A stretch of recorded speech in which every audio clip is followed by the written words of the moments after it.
on mission, trying to get it right. Transition, changing the way that I see life. Transition mind. I'm on a mission, trying to get it right. I'm transitioning my life, making a transition. Ooh, making a transition. Ooh, ooh, ooh, ooh, ooh, ooh. Making a transition. Ooh, ooh, ooh, ooh, ooh, ooh, ooh. Making a transition.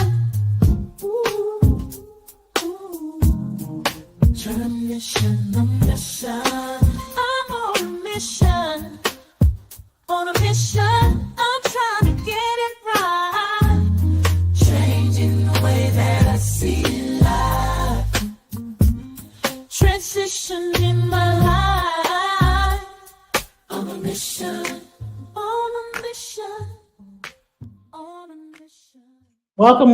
This is DJ Genesis, aka Alchemizing Energy, and man, we have a show for you today. Who knew that you could post something on Facebook that has nothing to do with the subject and get arrested? Have the police come to your house and arrest you. That is what happened to a guy, and it's crazy. And he has been in jail since December. Since September 9th. And they plan on holding him until December based on a meme that he posted on Facebook about using a quote from President Trump, but it was about a school shooting. So then they accused him. People began to call into the police department and say that they were afraid of this guy because they thought that he was going to shoot up a school. See how they could get a bunch of people, like they call in and use that, and then next thing you know, you get arrested. So this thing that we call freedom of speech is under attack, guys. He has a $2 million bond, guys. $2 million. And he's being held until December 6th. And he might even be held longer. So be very careful about the things you post on the Facebook and things like this, because this could be you. Quoting President Trump cost a man his freedom. Part of a sheriff's new explanation was just contradicted by police. Good evening and welcome to News 2 at 6. I'm Bob Mueller. Larry Bushart has been in jail since September 21st.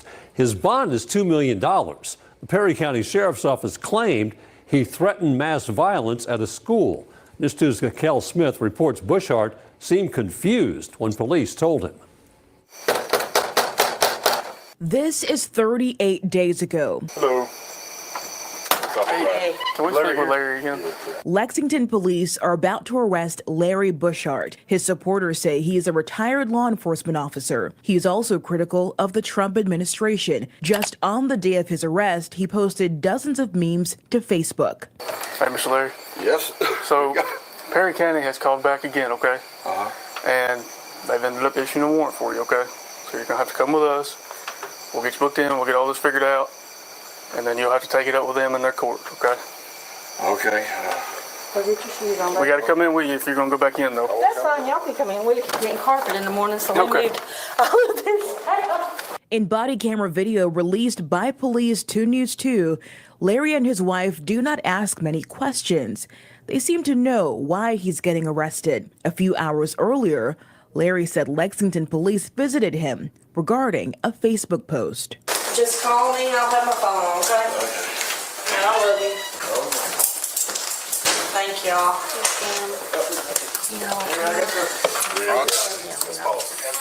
And he thinks that it's just, freedom of speech, And I try to tell him, this is... Yeah, but like he was saying earlier, we kind of have nothing to do with it. I understand. And I understand. Look, it's just y'all's job. I mean, y'all have to do what... Yeah. But hopefully it works out for y'all. I hope so. I hope so too. Okay. Thank you. Yes, ma'am. A court affidavit ties Larry's arrest back to Perry County Sheriff Nick Weems. In a community Facebook group, someone posted about a vigil for a conservative commentator, Charlie Kirk. Larry commented, "The sheriff saw it and messaged an investigator." We do not have access to the Facebook group to see Larry's comment for ourselves, but based on the quotes in the affidavit, Larry appears to have shared this meme from the gun safety group Everytown. It quotes President Trump saying, "We have to get over it," one day after the Perry High School mass shooting. According to the court affidavit, Larry said, "This seems relevant today." We're going to need multiple ambulances. Multiple victims found. Everytown's meme references a shooting at Perry High School in Iowa. Now this is the problem I have with this, okay? Now, what his comment was, it did not have anything to do with the school. He just basically was using it in context to Charlie Kirk's shooting.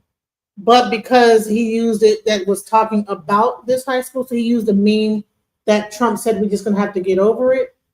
He was not talking about a particular high school or anything like that. He just showed Trump saying we just going to have to get over it. It was a meme that was up.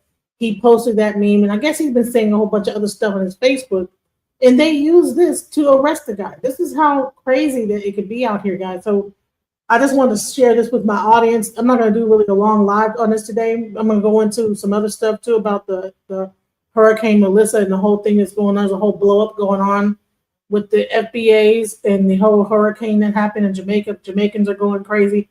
But I thought that this was a very interesting look into how freedom of speech. I am talking. I'm talking. Can you guys hear me? Check one, check two. I was trying to get into how freedom of speech is now being affected based on this whole situation because of the fact that a person could have an opinion about something and post a meme, and next thing you know, you're getting you're getting arrested. So I just wanted to show this just for the audience to just be careful about the things that you post on Facebook using Trump, because if people get sensitive, they get to calling the police. And I don't even know under what law. I'm not sure if it's a terroristic threat or threatening a school. They use, because he used that and it had something to do with the school. Now he gets arrested and he's under a $2 million bond, guys, just because he posted a meme and it had something to do with the school, something that Trump said about that we're going to have to get over it. Even though it had nothing to do with the school, it had more to do with Charlie Kirk. It turned into that people began to call into the police department and be afraid, saying that he is going to do something against the school. Let's go. In 2024, a 17-year-old boy killed 2 people and wounded 6 others before killing himself. President Donald Trump spoke about the shooting at a campaign event. It's just horrible to see that happening. That's just horrible. So surprising to see it here. But we'll have to get over it. We have to move forward. The affidavit accuses Larry of threatening mass violence at school. The arresting officer told him just as the body camera video ended. And just to clarify, this is what they charged him with. Okay. Threatening mass violence at a school. At a school? It's referring to a school. I have no idea. I know. That's what they've called us for, and I ain't got a clue. I played on Facebook. That's right. No, well, I know you don't give it. I ain't got a clue. I just had to do what I had to do. I've been in Facebook. See, I don't think that he understood how long he would serve in jail, so he was being very nonchalant about this. He probably thought he would get right out, but no, he's been in there since December 21st, 2025. I mean, September. He's been in there for like almost a whole month, and they're going to keep him until December. That's how serious this is, because they can't afford to pay a $2 million bond, So he's just going to be in there until his court date, and that's crazy, just from a misunderstanding. And that's how quick that people can escalate stuff because of people who get outraged. You have people that are very, very sensitive about stuff, and you got to be very careful about what you post and how people will come against that, with these groups and stuff. So let's go. I'm not saying you did or didn't do anything. No, I didn't do, but I don't think I committed a And another thing I think that is weird about this is that why did they just tell him what he was being arrested for when he got to jail? Why didn't they tell him at the door? I mean, you but I guess he knew he was saying wild stuff on Facebook, so he kind of expected them to be coming. I don't know. But, honey, I would have protested. Well, what is this? What am I being arrested for? Okay, exactly. Because why are you waiting until you walking him into jail to tell him what his charges are? Because I'm sure his wife, he could have been like, hey, call the lawyer, immediately. That's what I'm saying. I'm not saying you did or did not commit a crime. I may have been but I'm... That's not illegal.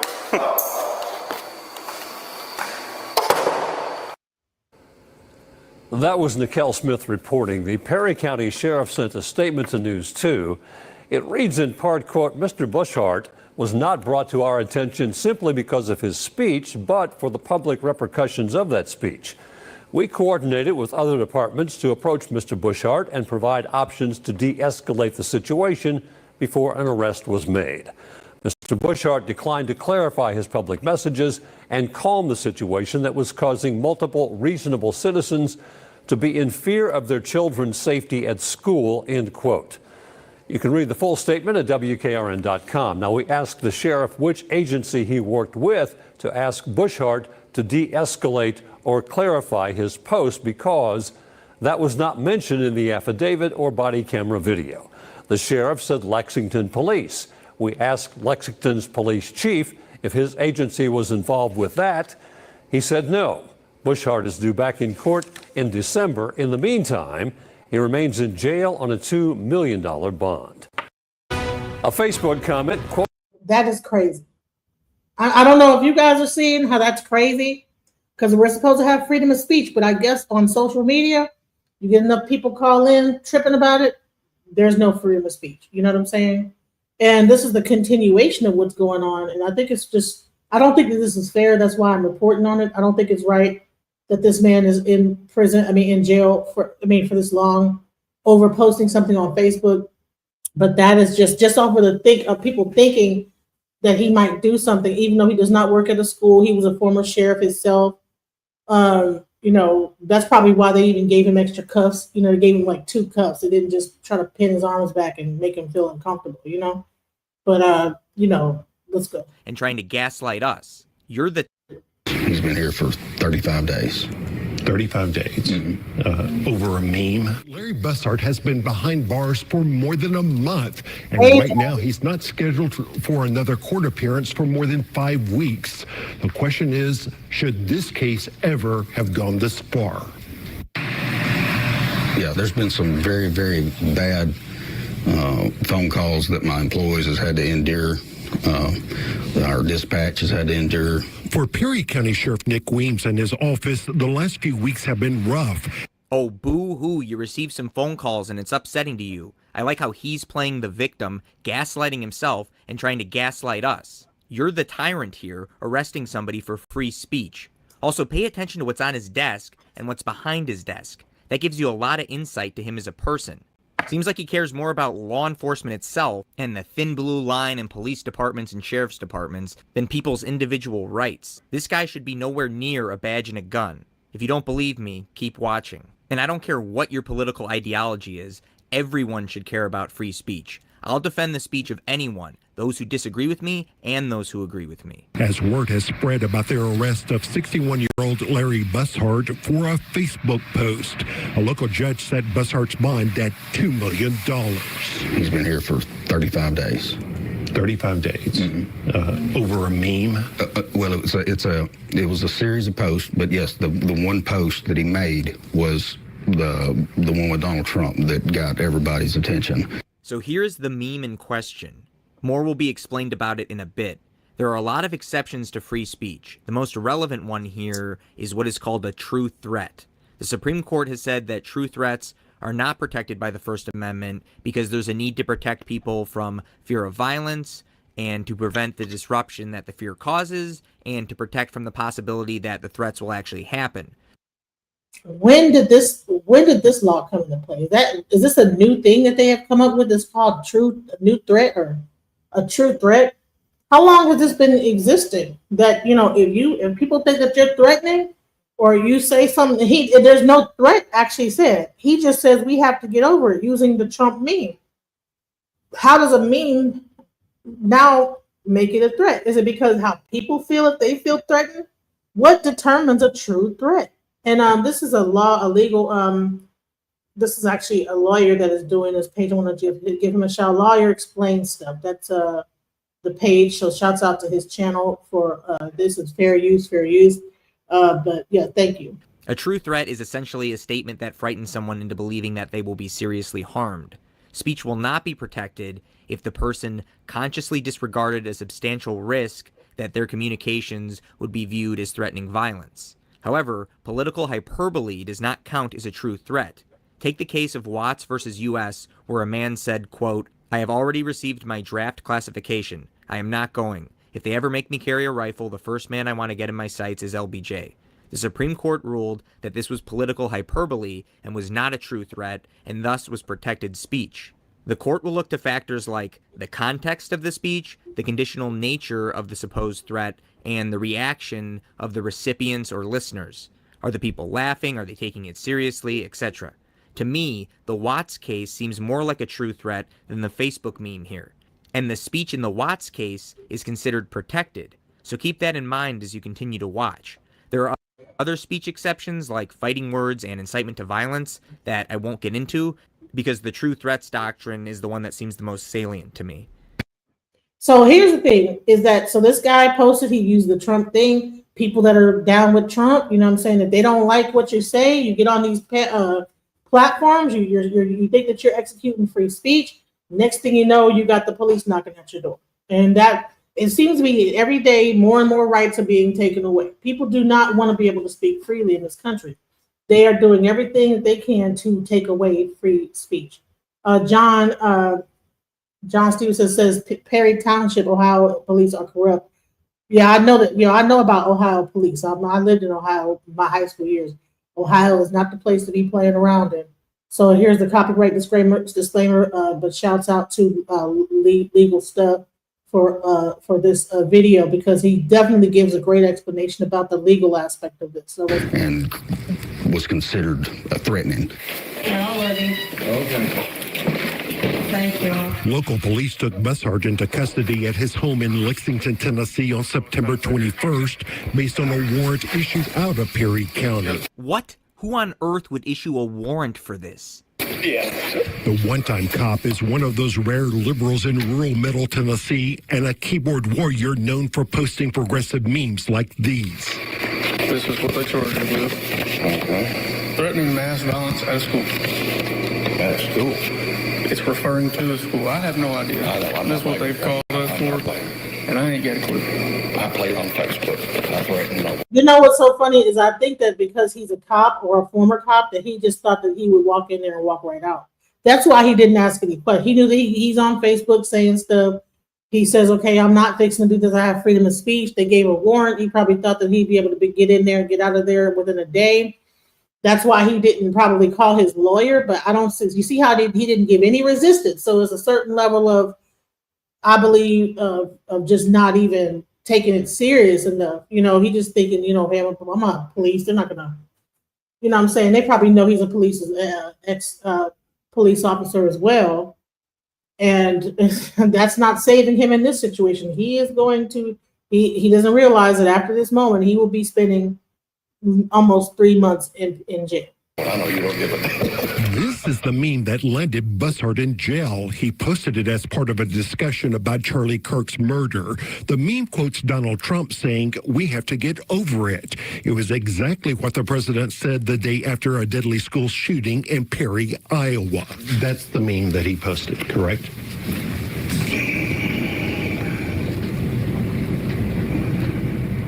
That looks like it, except this part was blurred out, the face.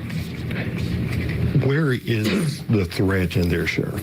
Right here? Sheriff Weems says some in his community took the reference in the Trump meme to Perry High School to be a threat to shoot up Perry County High School, which had recently had to deal with a threat from a student. Whenever you come to a Perry County page, okay, that is set up to let people know what's going on in Perry County, and you post this talking about Perry High School shooting. It doesn't say Perry County High School. It says Perry High School mass shooting one day after, okay? That led people to believe in our county that he's talking about Perry County High School, because it doesn't say Iowa either. But you also... What the hell? So so people could just make a speculation and you can get arrested. They could say, well, even though it was about this and this happened beforehand, and they could just get mad and just call the police on you, and next thing you know, you get arrested because it had the name of the same high school. I'm not sure if he gave context that he was talking about the Charlie Kirk situation or what, but that's crazy. Knew this was an existing meme that was already out there on the internet. Correct. Do I really need to even explain how ridiculous this is? And just because you have a warrant or something like that doesn't make your actions justified. Any cop involved in this man's arrest should be ashamed of themselves. Just following orders is not an excuse. This absolutely makes my blood boil. And this will chill speech in Tennessee, if not elsewhere too. Should I even be posting this video? Is the government going to consider my words here a true threat and arrest me? This has far-reaching implications beyond just this individual man. This will chill speech beyond just him. Especially because it seems to me that the government and the cops here are totally disregarding the law. They don't care what the Supreme Court has said about free speech. They're still going to arrest you. And so it's clear he's not talking about Perry County High School. We knew. The public did not know. No one even replied to that one meme, the meme that's in question here. No one said this is a threat against our school. No one even mentioned it. Chris Ergel from South Carolina heard about Bussard's arrest and started a Justice for Larry Bussard page on Facebook. A reasonable person cannot possibly interpret that as a threat. So I'm not sure what he's reacting to. I think it might be his own feelings. So why not just inform the public that this was not about Perry County High School? Because here's the thing. Whenever you're dealing with something like this and you've got multiple people that is now scared to send their kids to school, we tried to take a different approach and go and speak to this guy and say, hey, look, this is what you're doing. So they went to speak to him earlier and told him, hey, listen, this is what you're doing. And I guess because he didn't take it down or he didn't give them do the right thing according to what they thought, that because so-called people called the police department. And I'm not even sure if there's a record of the police people really calling the police department. If it was one people, was it two people, was it 20 people?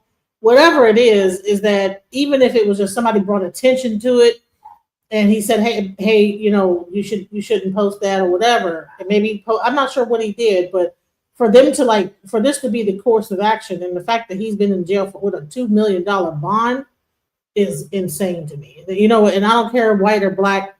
This is about freedom of speech. You should be able to post things, and just because a person is scared, that person could be mentally ill. There could be any reason why anybody would do this. That's crazy. Freedom of speech, you know. As Bussard's wife explained to police, he saw nothing wrong with what he had done. That's what I'm saying. I'm not saying you did or did not commit a crime. I may have been but that's not illegal.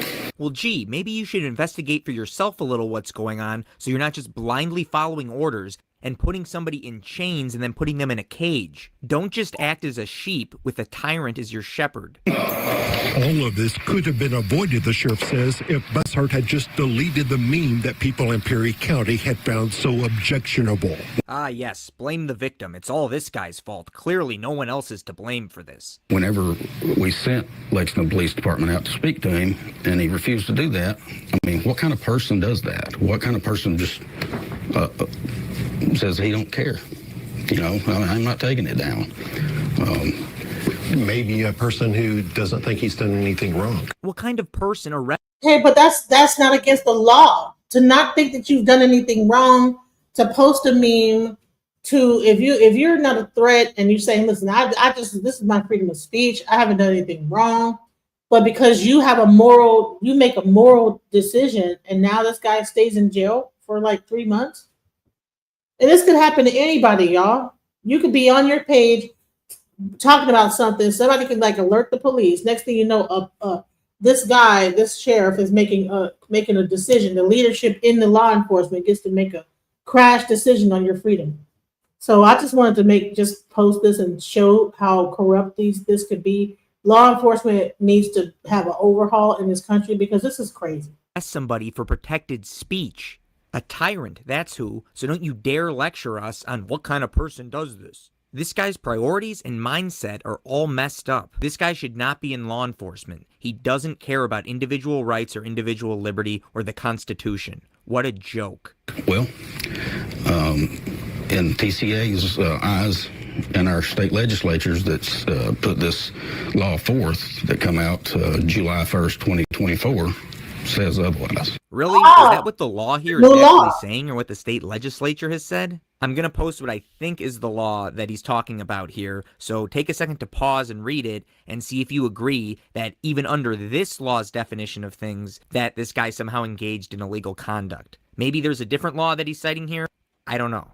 But even if the Tennessee law somehow criminalized this guy's conduct, that doesn't make it legal or legitimate because the Supreme Court has said otherwise. So I really don't care what the law says in Tennessee or what the legislature thinks or what the district attorney thinks or what the cops think. As for Weems' statement that Bussard would not be in jail today if he had just deleted the post, Chris Ergel says that shows it was never really about any threat against Perry County High School. Pretty much tells me he doesn't consider it a threat. If you think it's a threat, why would removing it make any difference? Yeah, exactly. No one in their right mind actually thinks this is a threat. In your heart, do you think Larry Bouchard was threatening to shoot up Perry County High School? In my heart, I think Larry Bouchard knew what he was doing once we made contact with him, or once law enforcement made contact with him, and I believe that he knew what he was doing, and in my heart, he violated the law set forth by our legislatures. Right, so it wasn't even about whether they thought that he was going to be threatened to. They used the threat to a school as a reason to arrest him. But the whole thing was that they used this legislation, which sounds cloudy to me, in order to try to bully him into taking it down. And when he wouldn't take it down because he wanted to exercise his freedom of speech, then they used that law to then go against him and to then arrest him. And this is why I find that this is not cool. People should be able to express their freedom of speech because we are not in a communist country. We are not. I mean, but they're trying to come up with more laws that's trying to curb people's freedom of speech. People do not want people to be able to speak freely. I'm really questioning whether the sheriff has actually read the law in Tennessee or whether he's actually read Supreme Court precedent on free speech. It seems doubtful that he has, and I don't think that he cares. Yet he's enforcing this stuff, or at the very least, he's overseeing people who are enforcing this. Guys, be careful. If you make a meme about this sheriff, maybe you'll get arrested. Oh, maybe I'll get arrested now because I made a meme about this sheriff, and I'm inciting other people to make memes about this sheriff, and it's all a true threat. Now, Mr. Bussard's attorney has filed a motion to reduce his bond, but get this, that motion is not scheduled to be heard until December 4th, which is only adding to the outrage in this situation. Long time from now. Now, the sheriff cites a state law that was controversial when it passed, and advocates feared that innocent people would kind of be caught up in this. Was there anybody above the sheriff that questioned this, signed off on it?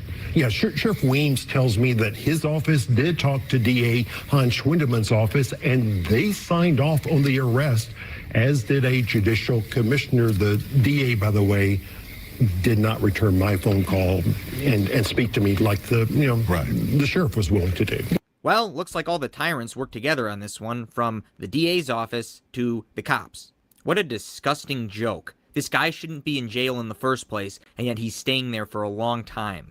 I'm at a loss for words. And I'm not discounting the severity that's underlying things here about actual potential threats and actions regarding harm at schools. But this has nothing to do with that. This is clearly a meme, and liberty and free speech are so important. And free speech is one of the most fundamental and important rights that we have. Well, I guess according to the sheriff, we don't actually have that right. But I think people overlook why free speech is so important. I'll give you a few quotes from the Supreme Court that I think are relevant to the importance of free speech. But keep in mind, these quotes are coming from a court that I think has carved out so many exceptions to the First Amendment and infringed on our free speech in unreasonable and illegitimate ways. But in this case, at least, it seems like the man's speech is clearly protected by Supreme Court precedent. Anyways, here are those quotes. One man's vulgarity is another's lyric. Indeed, we think it is largely because governmental officials cannot make principled distinctions in this area that the Constitution leaves matters of taste and style so largely to the individual.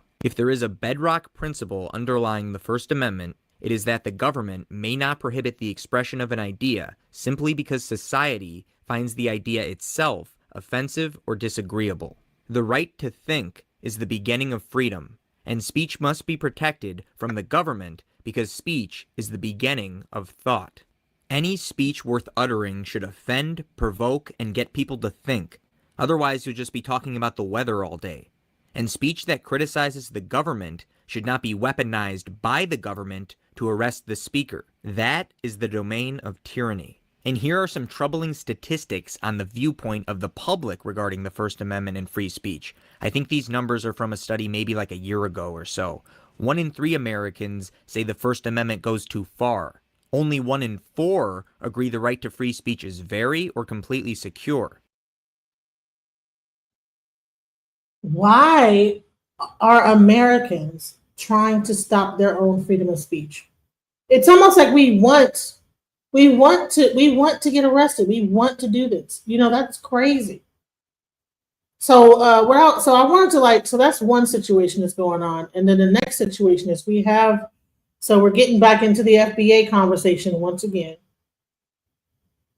And it's like this whole thing going on with Hurricane Mellissa, you know. I'm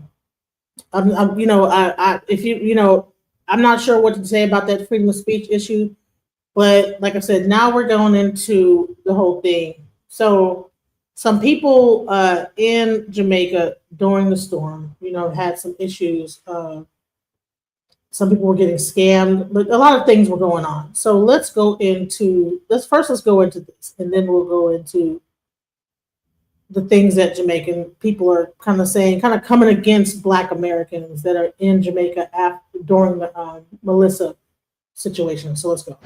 We are finally leaving Jamaica. We've been here for 10 days unexpectedly for Hurricane Mellissa. Thank God we are on our way out of here. On October 28th, 2025, Jamaica suffered the harshest hurricane they ever saw. Hurricane Mellissa hit Jamaica with a Category 5. And people was in panic. People was in frenzy. It's been a whole lot of things going on social media. Now, this video that I'm making now hits home to me because I have a sister that's been stuck down there ever since, and she's still not home, right? She's still trying to get home, right? But I'm doing this video because you have a lot of Jamaicans now coming online saying very disparaging and disrespectful things about foundational Black Americans, right? And I feel like it's crazy because I have insight on what's been going on down there because my sister has been sending me video, right? So you had a video of these women. They were complaining about the conditions and the food that was been given to them since the hurricane. They was online saying this. So why could we leave when y'all feeding us pastries for breakfast and we still had to pay full price to stay here? Like, come on. May I ask where you're going now? We're going to get something to eat. Everything closed across the street. Everything closed. Gas station, shopping mall, everything closed. So what are y'all doing for gas? You all knew this storm was coming, right? So you're going to give us bag lunches, bag breakfast, some pastries? That's so disrespectful. Now, this woman's social media account is Ebony Taste 1. Right? And she posted, "I'm ready to go home. Surviving Hurricane Mellissa was not in my itinerary. Y'all, please keep us in your prayers," right? So now with that being said, a lot of Jamaicans start going online and getting at Black Americans. Now, I know that there's an online social media beef between FBAs and a lot of people in the diaspora. So I think that they saw this as an opportunity to now just jump all over Black Americans and make a bunch of disparaging comments, right? And so this is the thing that I was even afraid of happening with the whole FBA movement, right? Because people been going in on the Caribbean.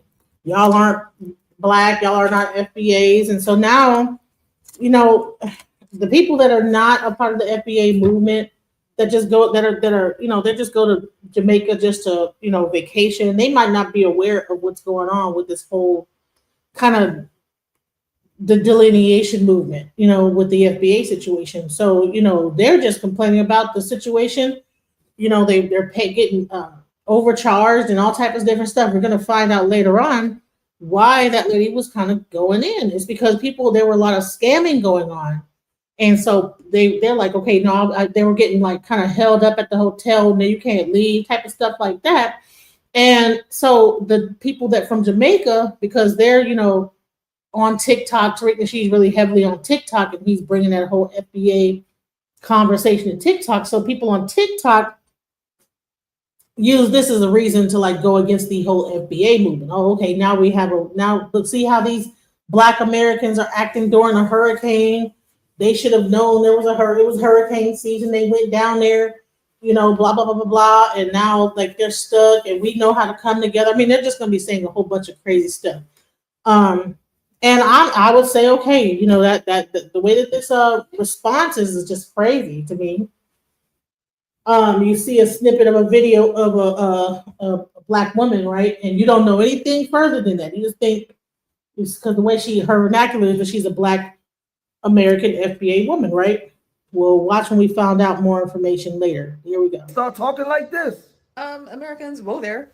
Please watch your mouth when you're talking about the Jamaicans. Okay, I'm not Jamaican, but I'm a West Indian woman. And what you're not going to do is try to fearmonger and spread weird narratives about the country. You don't know anything. And it's 2025 and your ignorance is showing.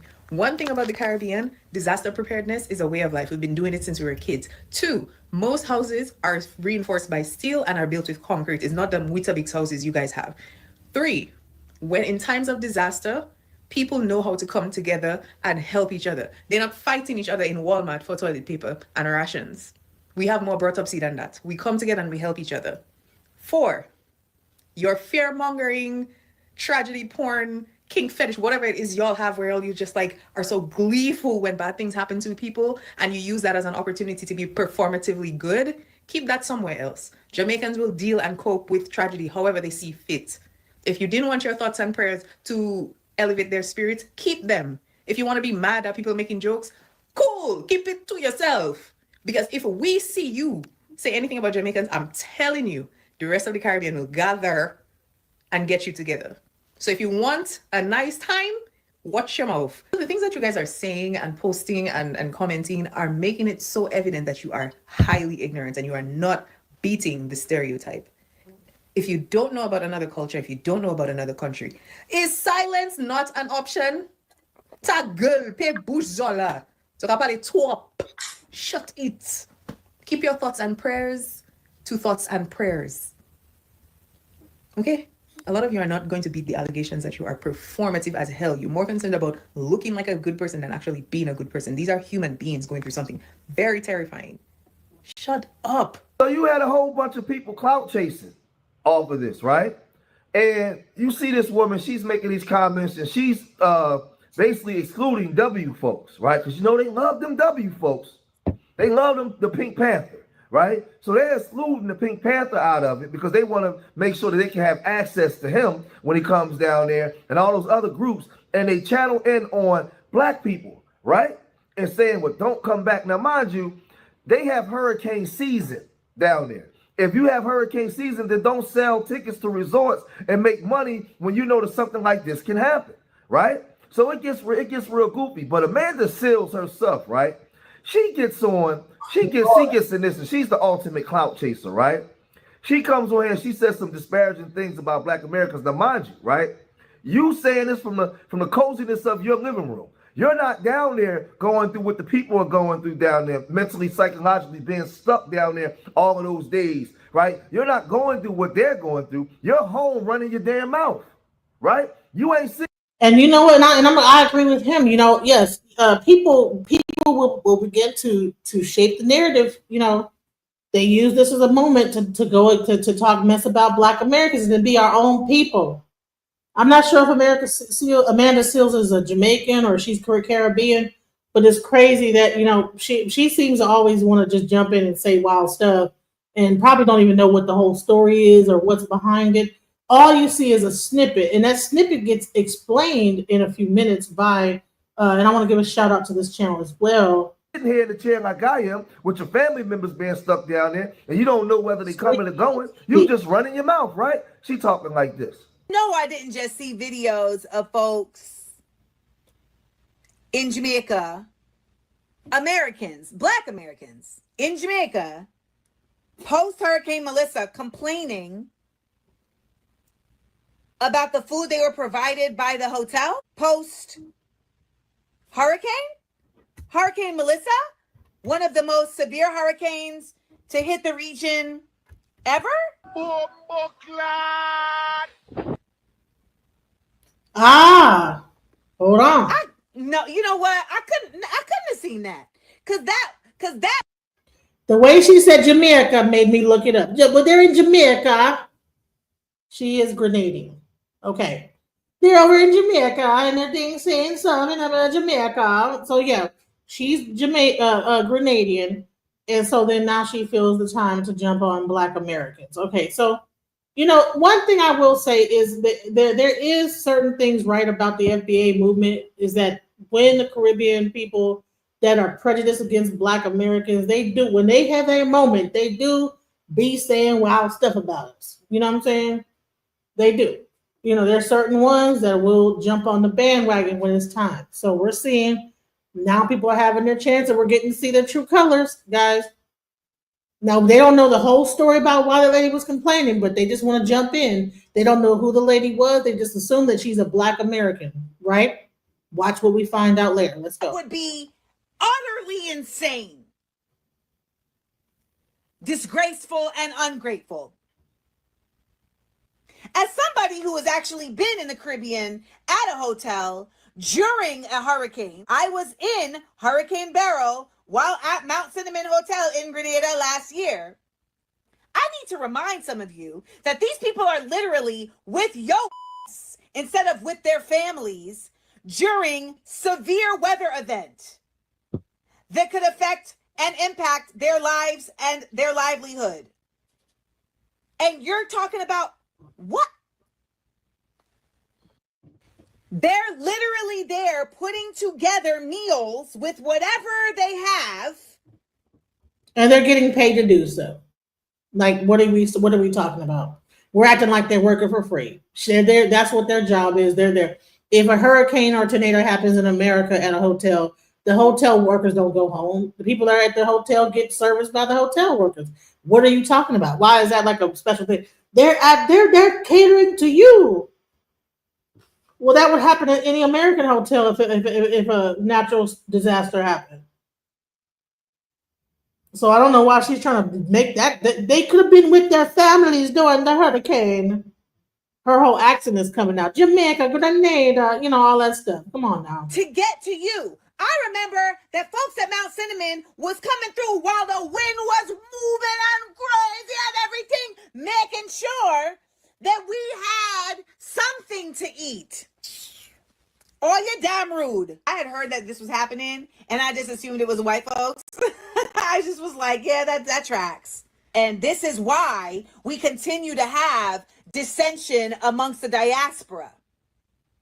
Because so often, folks go other places and act a mess. And there's a version of this that is done by African folks. There's a version of this that is done by Caribbean folks. And there's a version of this that is done by American folks. And everybody needs to stop showing up in other places. Now I understand and see why Amanda Seales was kicked out the whip.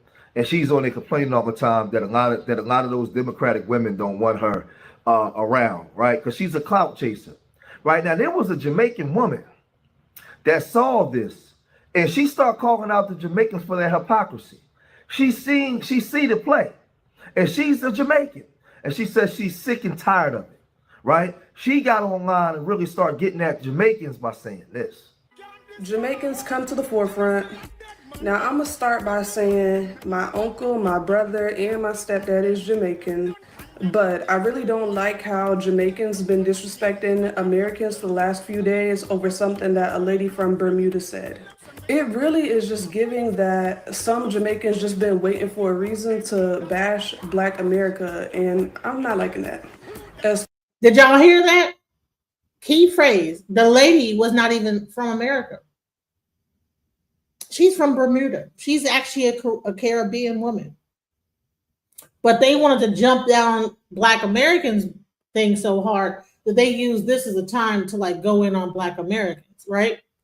Because I guess they've been getting it so hard from like the whole, FBA movement that this is like their moment to shine. And honey, they've shown on the wrong people because this was not even a Black American woman that was complaining about what was going on there. It was a Grenadian. I mean, a Bahamian. So there we go. As far as I can see, Black Americans have always loved and supported Jamaicans. Jamaicans, y'all get support from Black America the most out of any Caribbean country, and that's a fact. Black Americans support your TV, your music, your food. Black Americans are always in Jamaican restaurants, but I just don't know if it's going to be the same after this hurricane because the way how y'all just jumped on Black Americans' backs is messed up. Now, this is a woman, a Jamaican woman, calling them out. Now, I want y'all to see something, right? Because the part that a lot of Jamaicans ain't talking about was the scams that was being ran. Now, my sister was down there when the things was really hitting the fan, and everybody was panicking. They was boarding up the places and moving people around, right? Getting them to shelter. My sister said that they was running scams, all kinds of scams, on making people stay, trying to charge people to stay at the resort. It was a whole bunch of stuff going on that they're not covering and not talking about. Now, during a natural disaster where there's a state of emergency, how are you trying to capitalize and cash off this stuff, right? When people are trying to save themselves and save their lives, right? If you have this stuff every year, season, then you're supposed to be prepared for it, right? Why you have these people in the resort trying to run scams, huh? Check this out. Yep. So then they start price gouging where they made it where the people can't leave. So this is the thing. You have flights that were leaving out, but instead of the flights being a certain amount of money for people to leave, you push the flights up to $3,000 a person.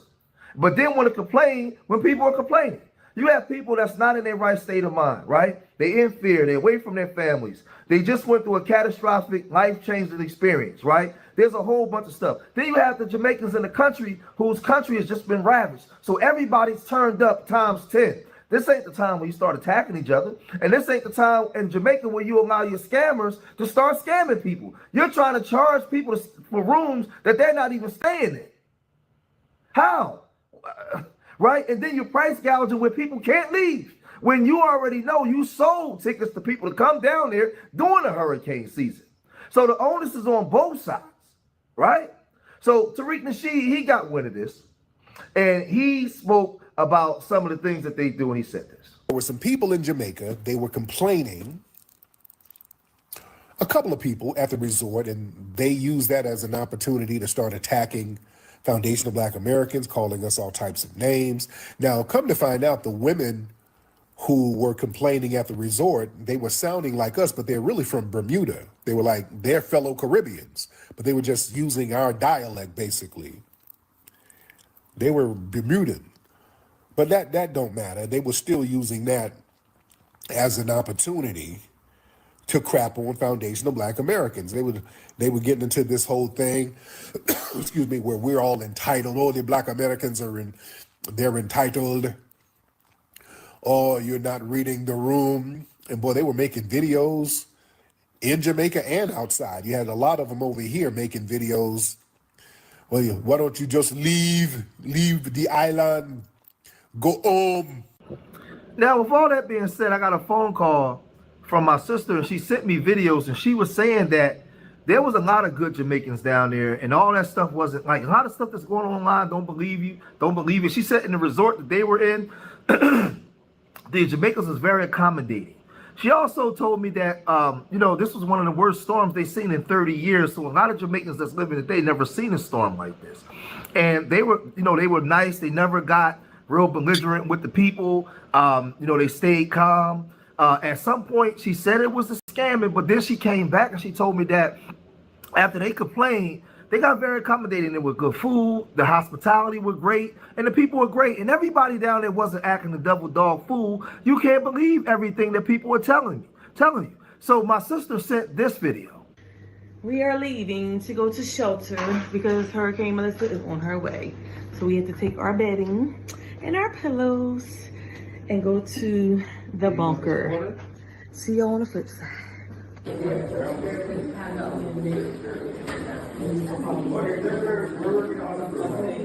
Do you see people complaining and tripping?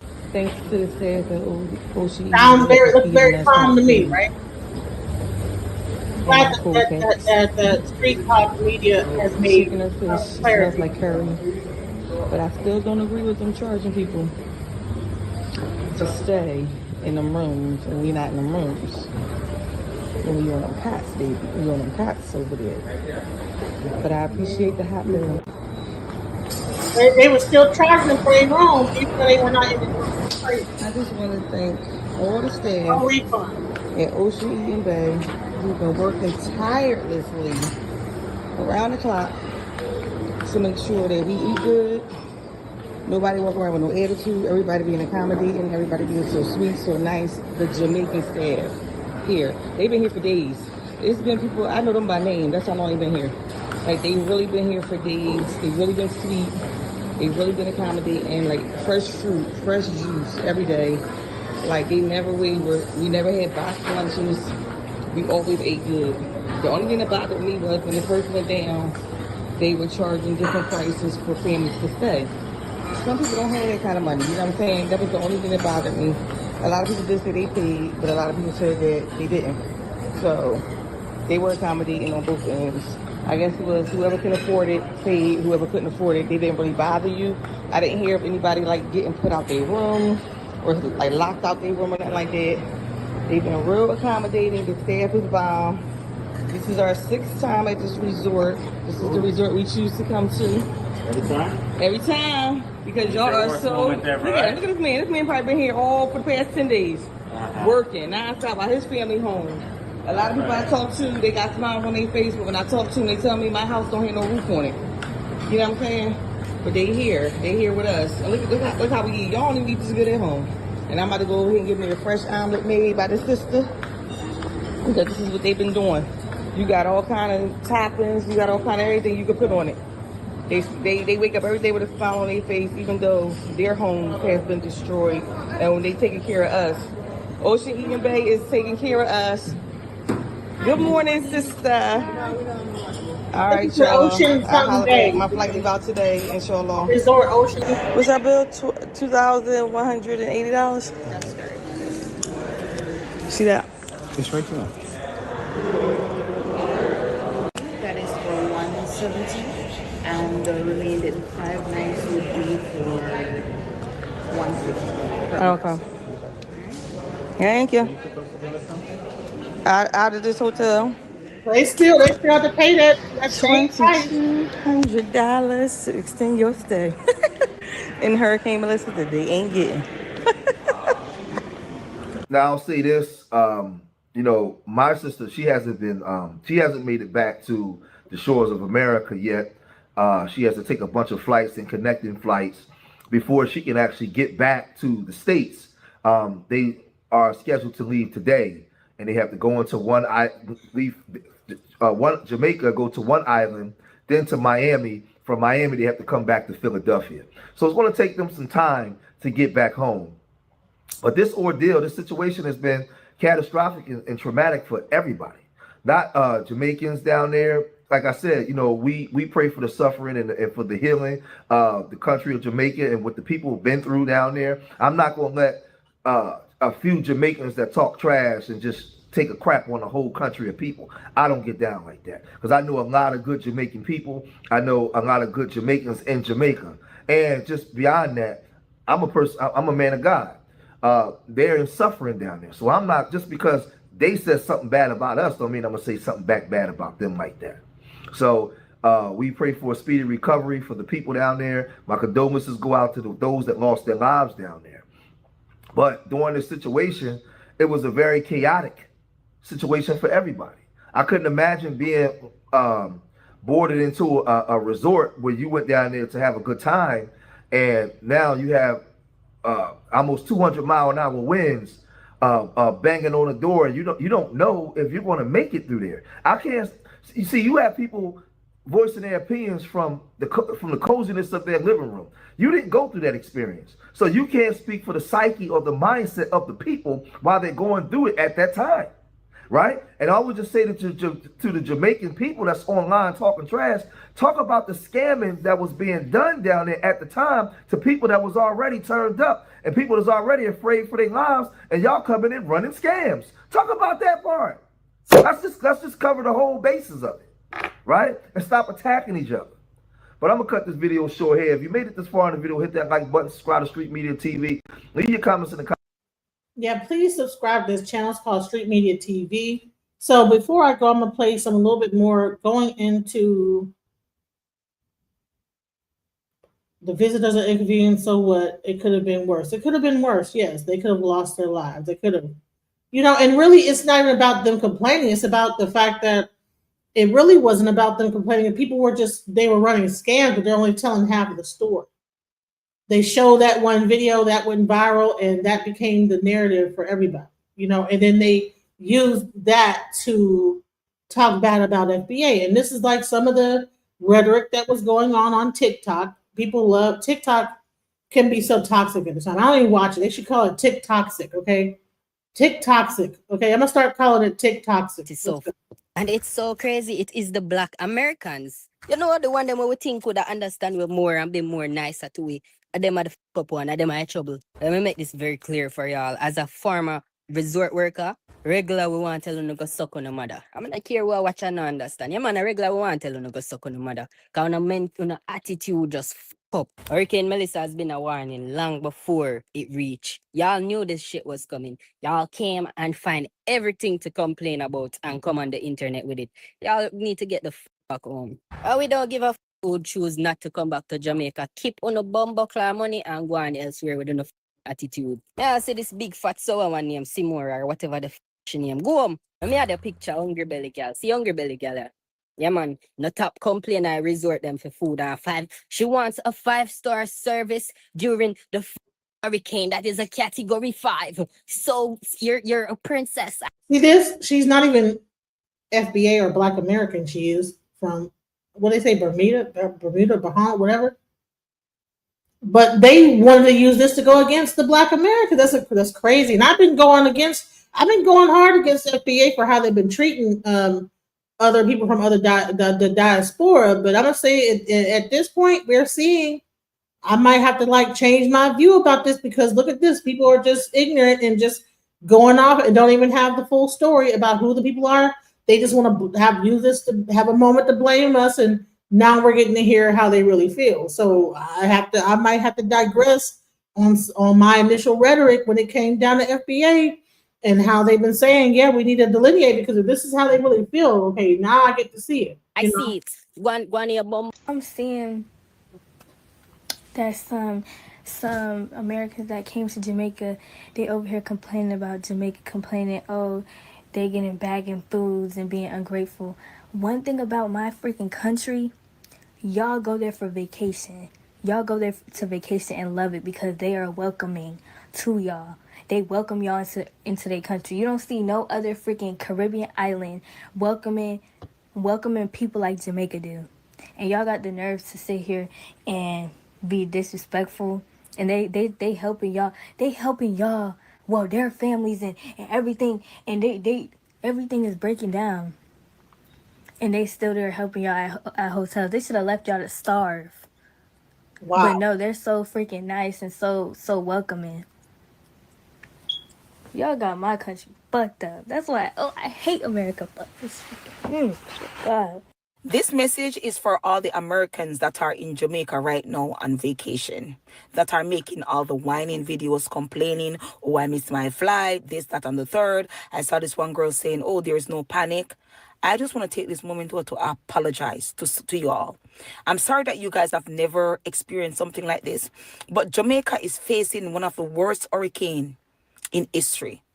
And as a Jamaican, seeing you guys on my timeline whining about stupid stuff just irritates me so bad. Because I'm trying to see the locals. I'm trying to see what's going on in the country. And every other video is one of y'all complaining, whining about something. And if you had done your research, you would know that this time of the year in Jamaica, it's hurricane season. And that is why the tickets are so cheap. So please be a little bit considerate. Because you see, when you leave and come back to your life, people's lives will be in shambles in Jamaica. People will lose their life. People are going to lose everything they own, everything they got. So every time I see y'all whining and complaining, it really irritates me, bro. Because it shows that you guys are being insensitive. Come on. Yeah, these people are not even in Jamaica talking this shit. They're in their country. They're in America. Talking about I hate Americans, bro.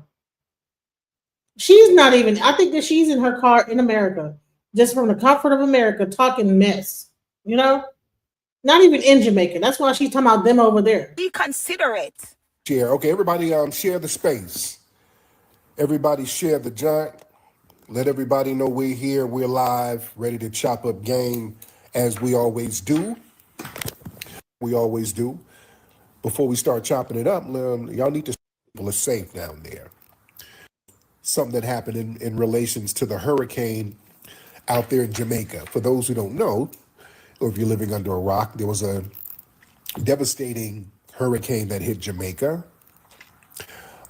Some people lost their lives, a lot of major property damage down there. And prayers are still up for the people of Jamaica. We don't like to see people. Right. They mad about ICE deporting them and telling us that we need to get up out of Jamaica during a hurricane. I'm like, bro, come on now. Like, yeah.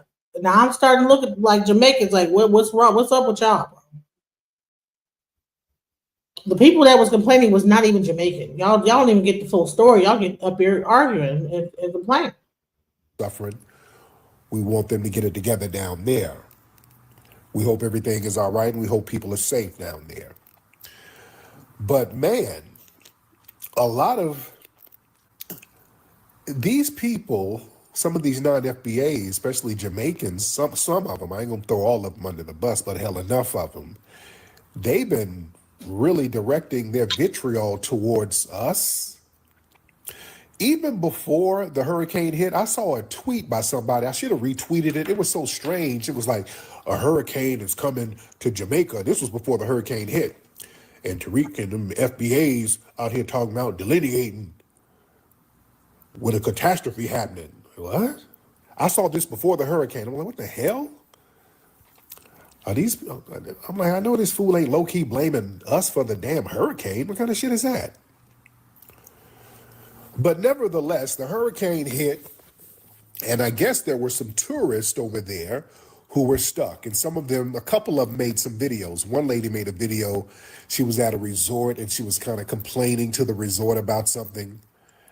And boy, they used that as an opportunity to attack us. Who is this? Ella Zalea? Let's get this. Ella. Hello, Ella. Hello. How are you? No. Okay, get your ass out of here. You. How you gonna ask to get on my joint and then get off? Okay, that's a new thing. A lot of people be asking the co-host, how's she gonna ask to get on it? No. Trick, you requested to get on my joint. What the hell is that about? Get your puffy face ass out of here. All right, well, I need to really get my mods together. Well, hold on. Leo, where you at, man? I need to give some of my mods all types of powers to get these folks up out of here, because we ain't gonna have the problem we had the other day. I gave Leo some more mods, and it was, man, it took me forever to get that lady off. It's not like you can just push a button and get rid of them or whatever money, because I don't even know how this money works. I don't even know, to be honest. Just didn't know how to get it popping.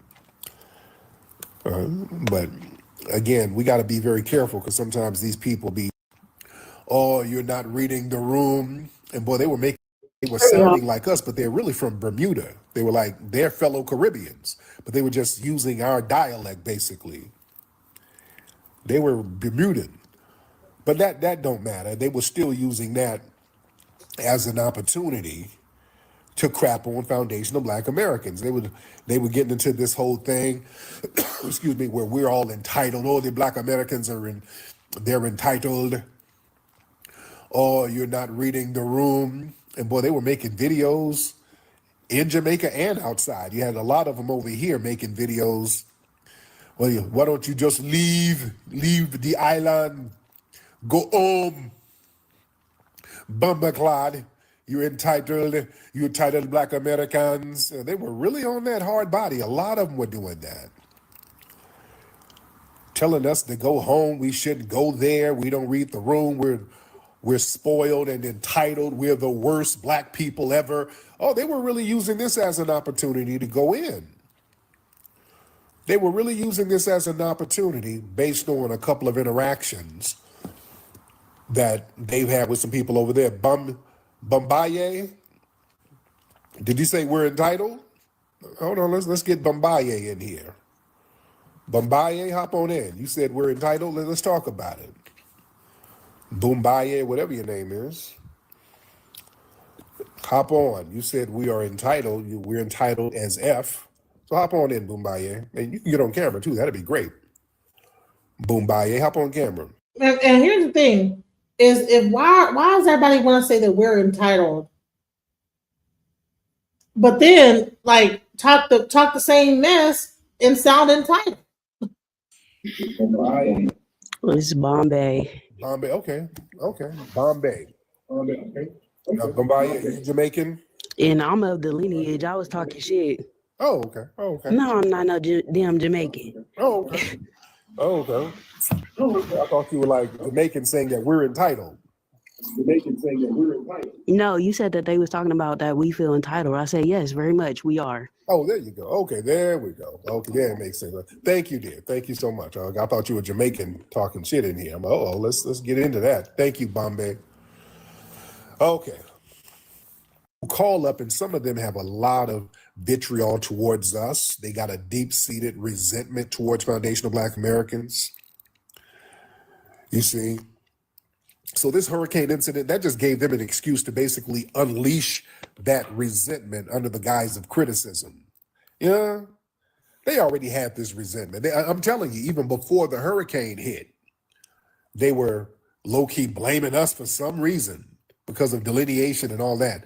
See, what they do, they're projecting a lot of their own national frustrations.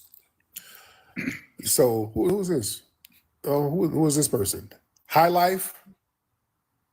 Hey, Tariq. I just wanted to talk to you. Hi, Tariq. How'd you get in here? I didn't even invite your ass in here. How'd you get in here? No, I requested. You invited me. I requested. I did? I don't remember hitting the button. What kind of magic are you doing? Shit is that? Can I just ask you a question before I go? I go, but where you from? Where you from, by the way? I'm from London. London. But you're Caribbean, right? No, I'm not Caribbean. No, I'm not Jamaican. No. Okay, you're Nigerian then, right? I'm West Africa. I'm not Nigerian. I'm Ghanaian. Ghanaian. Okay, there you go. So what's on your mind, Highlight? I just want to ask you a question. Like, do you know the history that you had with white Americans? Correct me if I'm wrong. Why did you guys? Wait. The history of what? Wait. I didn't understand you. The history of white Americans? What? No, the history that you've had with white Americans. Why would you integrate with them? Correct me if I'm wrong. I just wanted to know because. What? Like, no, you don't understand the question. Why would we integrate with white Americans and you're Ghanaian in London? No, you're not understanding something. I'm just. What am I not understanding? A Ghanaian in London is asking me why we integrate with white people? Huh? I'm just asking you a question. I'm just asking. I'm asking the same thing. Why'd you go to London? I'm not in London. I left. I went back. No. I don't even think you're in Ghana, sir. I think you're up in Brixton right now. Okay, look, Dora, Why would you ask me that? Why would you ask me that? And you're from London. You were born and raised in London, right? All right, sorry. Let me ask you another question. Do you know who? No, hold on. What kind of? Yeah, you know what?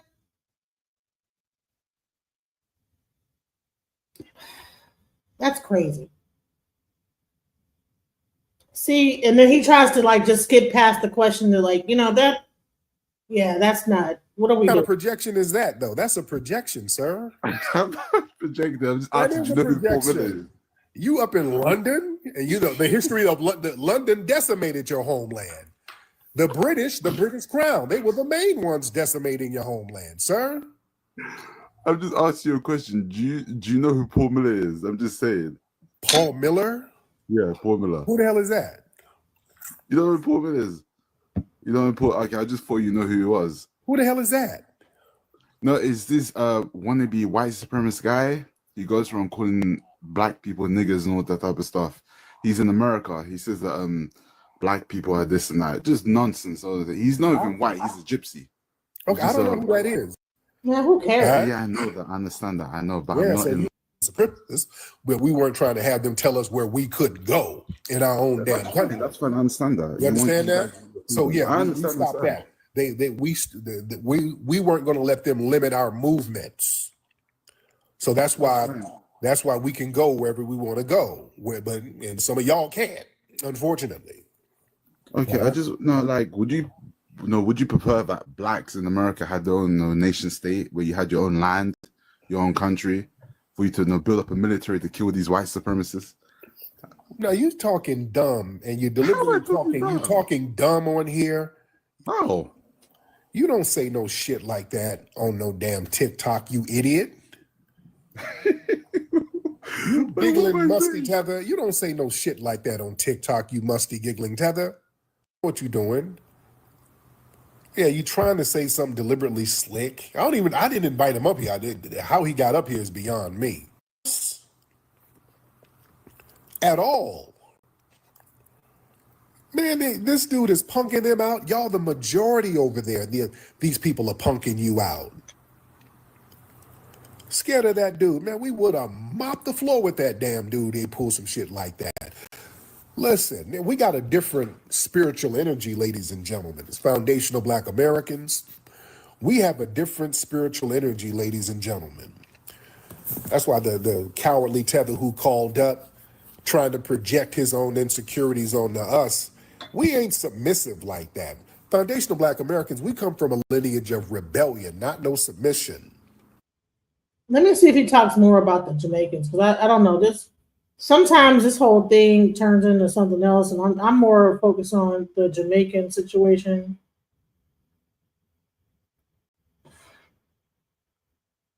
Let's see if he actually goes back into that.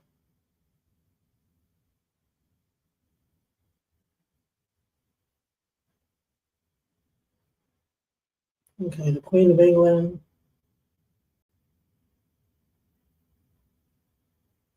All right, let's go back into what? All right, here we go. Yeah, you got some Alabama folks. Y'all damn sure had a garden. We had strawberries too. Yep. Absolutely. But the thing is, man, also, we're dependent on that. So yeah, anyone wants to come up and when talk the white supremacists show up being disrespectful, we ain't holding our tongue because we don't want to offend nobody. No, you're gonna get the business. You're gonna get the business. And that's just what it is. So going back to what I was talking about as far as what's going on in Jamaica, going in on what I'm talking about, what's happening in Jamaica and why these people are denigrating foundational Black Americans. They're projecting a lot of stuff onto us. They're disguising their anti-FBA hate as a hospitality critique. You understand? They're talking about, oh, you rude Americans, oh, you rude Black Americans. And then also a lot of it is social media clout. They understand if they start dissing us, they can get clicks and views. Look, anti-foundational Black American commentary, that's like a clout-chasing niche on social media right now. Just bashing foundational Black Americans under trending topics. It gets engagements. It gets likes and shares. So a lot of these tethers are just basically seizing the opportunity. That's why they always have to mention us. They always have to make these trollish videos and trollish live streams mentioning us for whatever reason, because that's the only way they can get some traction, you see. But real talk, even before this hurricane, have y'all been to the Caribbean? How many, if you've been to the Caribbean, raise your hand, especially Jamaica. let's keep it real. There has always been a contempt that some of those people at the resorts have for foundational Black Americans. Not all of them. Some are cool. And again, I got a lot of folks who work outside the resorts of Jamaica who are actually cool, and I'm cool with when I go down there. But family, down in Jamaica, places like that, in the Virgin Islands, I had a horrible experience at the Virgin Islands. I'd never go back. We went to the Virgin Islands, and I talked about this before. I talked about how rude and funky the people were. They had a resentful attitude towards me and the family for some reason. I'm like, and I kind of put two and two together and kind of saw what the game was. It's just a real funky disposition. And I've seen a couple of attitudes like that at some of these resorts in Jamaica. A lot of them have resentment towards us because foundational Black Americans, we represent a type of freedom that a lot of Jamaicans, they feel like they've been denied, and other Caribbeans. When we visit Jamaica on our own terms, vacationing, relaxing, enjoying the scenery, and some of these people who are living there, they work these grueling hours, low-wage service jobs in foreign-owned resorts. So that contrast, that creates a resentment dynamic. You see, and they look at it as like how these niggas enjoying our homeland and we can't. So that there's a lot of passive hostility. Yeah, us enjoying a lifestyle that they can't really enjoy themselves. They look at it like that to a certain degree. Yeah, because a lot of them, to be honest, the narrative is that we're supposed to be better than those foundational Black Americans. See, the white tea supremacists would tell them that old horse crap. The colonizers would tell them, you're the good Blacks compared to those lazy, spoiled, foundational Black Americans. Oh, you ain't like them. You're right, I'm not like those niggas. And then when you see foundational Black Americans thriving, confident, affluent, culturally dominant, that challenges that colonial myth that they've internalized. So that creates a little contempt.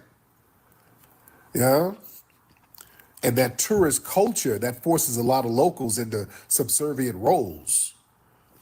See, that Jamaican tourism industry is built around serving foreign, often white tea guests. So when we show up with money and we have high expectations, some of them locals, they subconsciously start resisting being in a subservient role to somebody who looks like them. Because they don't act funky to the white tea people. I'll tell you that. They don't act funky towards them. Because, dude, I've been in a resort and I've asked for towels, and I've had to ask, can I get some extra towels, please? And they would have an attitude about it. I've had this a couple of times in Jamaica. Like, yes, can I get some more towels, please? And it became a thing. I have to keep asking, have to keep calling down, little shit like that, little passive aggressive shit like that. You know? And is that really the like thought of them having to pay serve? for, listen, if you paid for a service in a hotel, even in America, people are not going to be doing that over here if you get a room. So why over there? Why is there that contempt? There is that contentious thing going on. So we cannot pretend that this does not exist. You know what I'm saying? That people are not over there tripping, not wanting to service Black Americans because they have like that whole down look on us. Well, El Caton and all that stuff like that. Let's go. Black American. And that puts a bug in their ass. You know? Come on now, some of y'all experienced it too. You know? And the thing is, the fact that we can travel freely, we go in and out, and a lot of them, they can't leave, which they want to leave. A lot of them can't leave. We can just hop on flights going back and forth, stay at a resort, rent a jet ski, leave when we please. And a lot of them, they can't afford to even leave their parish, let alone the island. So, I mean, there is that contempt. And I would hate to say that, that whole thing does exist. We cannot pretend it doesn't, I think we need to work on that. And shouts out to the Jamaicans that do not like hold that contention in their heart, that are not using this as an opportunity to like shit on Black Americans. That's crazy. So another video I saw that was about this that was interesting. I'm gonna play that one. Let's go. So let's get into it. Jamaica, there was Hurricane Mellissa. And of course, Jamaica is a hotspot for tourism all across the world. And many people, including residents, were caught in this particular hurricane. As I've stated before, in Jamaica, these particular vacations or all-inclusive packages are not cheap. I mean, you're paying for your flight. These resorts cost a lot of money. And then you had this particular lady who went viral complaining about the quality of food. So why can't we leave when y'all feeding us pastries for breakfast and we still had to pay full price to stay here? Like, come on. May I ask where you're going now? We're going to get something to eat. Everything closed across. Everything closed. Gas station, shopping mall, everything closed. So what are y'all doing for gas? You all knew this storm was coming, right? So you gonna give us bag lunches, bag breakfast, some pastries? That's so disrespectful.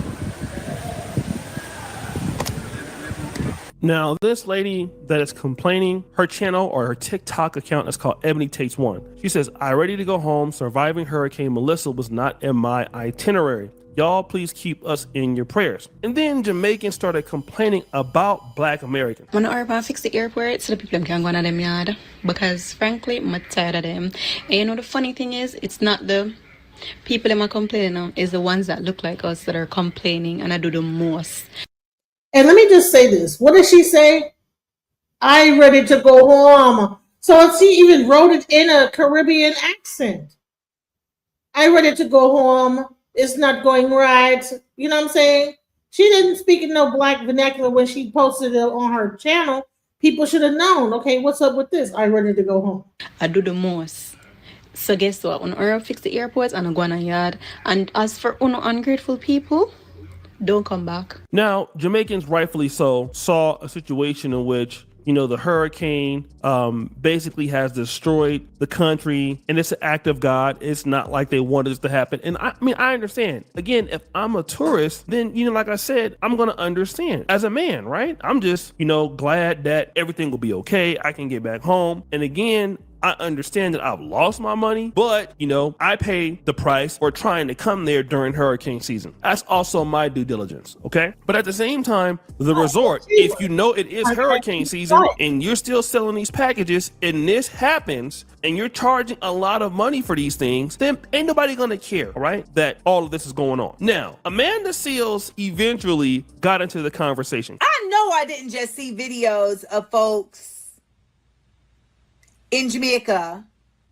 Americans, Black Americans in Jamaica, post Hurricane Mellissa complaining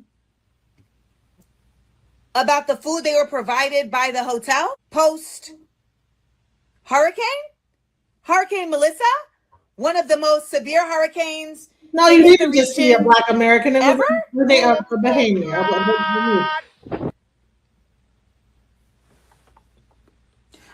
No, you know what? I couldn't have seen that. Cause that why didn't they at least do due diligence to make sure this was a Black American? What is wrong with people? Why didn't they actually make sure that this was a Black American before they began to and even her, you're a celebrity, man. "No, I just didn't see some Black Americans in Jamaica." In her Grenadian patois.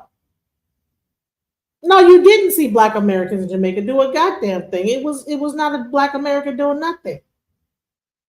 Because that would be utterly insane, disgraceful, and ungrateful. As somebody who has actually been in the Caribbean at a hotel during a hurricane, I was in Hurricane Barrow while at Mount Cinnamon Hotel in Grenada last year. Well, honey, get with your fellow Caribbeans. See, they just want, because of the whole FBA movement, because this whole delineation movement, that they want to lash out because they have.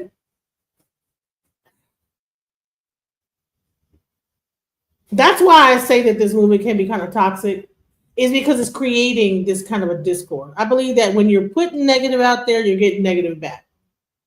There's a reason why people are wanting to lash out. It's not because of just, so I'm on both sides. You know, I see where both sides can be wrong. You know, I need to remind some of you that these people are literally with your instead of with their families during severe weather event that could affect and impact their lives and their livelihood. And you're talking about what? They're literally there putting together meals with whatever they have. So does this show that also Caribbean people come to America and start to feel entitled? Is this really showing that oh, okay, it's not just FBAs that are entitled, that Caribbean people come to America, become entitled, and go back to the Caribbean and begin to feel entitled as well. So that's what it's showing me. Have to get to you. I remember that folks at Mount Cinnamon was coming through while the wind was moving and crazy and everything, making sure that we had something to eat. Oh, you're damn rude. I had heard that. She even kissed her teeth and did the whole Nigerian thing. Whatever, like when they suck their teeth, whatever they make that noise, she did that. I can't do it, you know, but yeah. This was happening, and I just assumed it was white folks. I just was like, yeah, that tracks.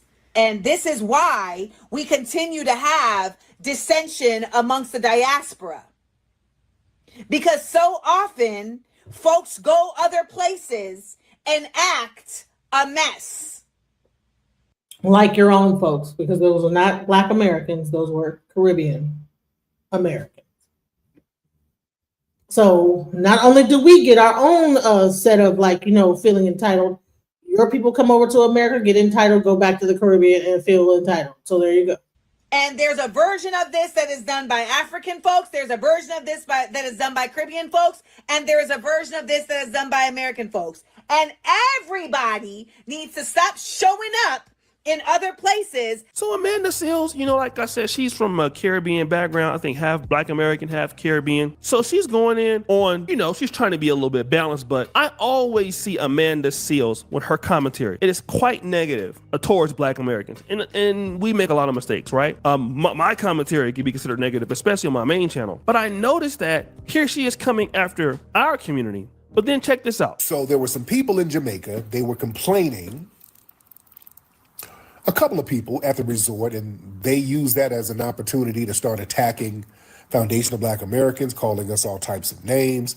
Now, come to find out, the women who were complaining at the resort, they were sounding like us, but they're really from Bermuda. They were like their fellow Caribbeans, but they were just using our dialect, basically.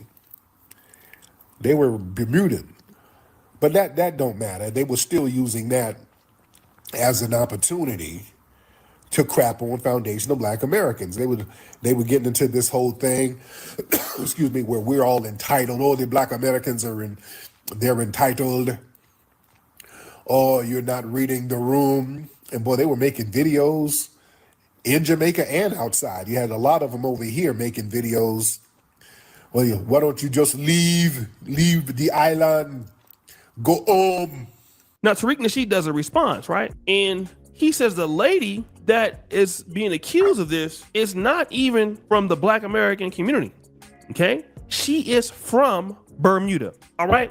And this is why I want to preface this. And again, I'm a person in the Pan-African community. I live in Africa, but I have never been more for delineation more than I am now. I love Africans. I love people from the Caribbean. Like, I will give my shirt off at the back. If you're a good person, I'll work with you. I don't like to get into tribalism for the most part. It's something that I don't do. But if you're going to blame the Black American community or the formerly African American community, whatever you want to call ourselves or identify, freedmen, there's Siouxland, I don't know, right?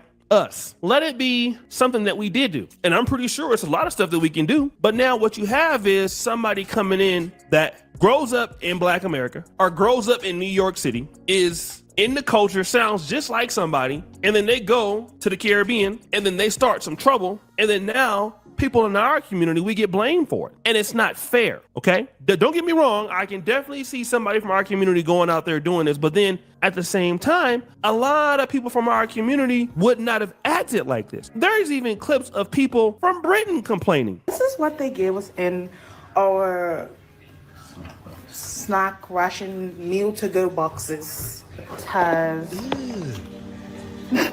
you know, what is this? What is this? What is that? Okay. Okay, so are they entitled? Are the English black English entitled too? Why are we only hearing about the Black Americans? Why are we the only entitled ones? You know, and the English will say the same thing about us, you know, and they have their own level of entitlement. So bottom line is entitlement goes across the board, you know, within the whole diaspora, you know. And, you know, and I, you know, Pan-Africanism and all this other stuff. But when it comes to stuff like this, I got to call it how I see it. You know, one thing I will not do is I'm not a part of any group, you know, but I do tout Pan-Africanism because I really feel like that we do need to come together. But as long as people are having like this kind of rhetoric, I'm getting to see what people are talking about. You know. Thank you. Now, I messed this up on my first video, but I'm trying to get it right this time. This lady has at least some kind of a British accent or a Scottish accent or something, all right? This is what is going on. And so what has happened is Black Americans are being blamed for something that we're not responsible for if this is true. And this is what keeps these kind of ideas coming. Like somebody from Bermuda grew up in Black America or grew up close to Black America could cosplay. Like, you know, I'm in Uganda right now, right? There is no way I can cosplay a Ugandan accent. If I do something, I did it, right? And you'll know that the American guy there from California who has a very strong West Coast accent, if you will. I mean, if you listen to how I deliver my words, especially if I get angry, you'll hear it. But a Ugandan can be in America for 10 to 15 years, 20 years, okay? Go and do something. Then you have people who don't. Hey, welcome to the panel, Cedric. How you doing? Hello? I think you're on mute. You have to unmute yourself. Hey, how's it going, Cedric? Hello? Are you talking?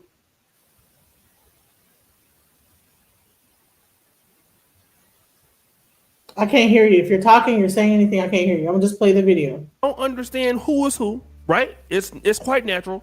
A Jamaican person comes out and says that person's from America.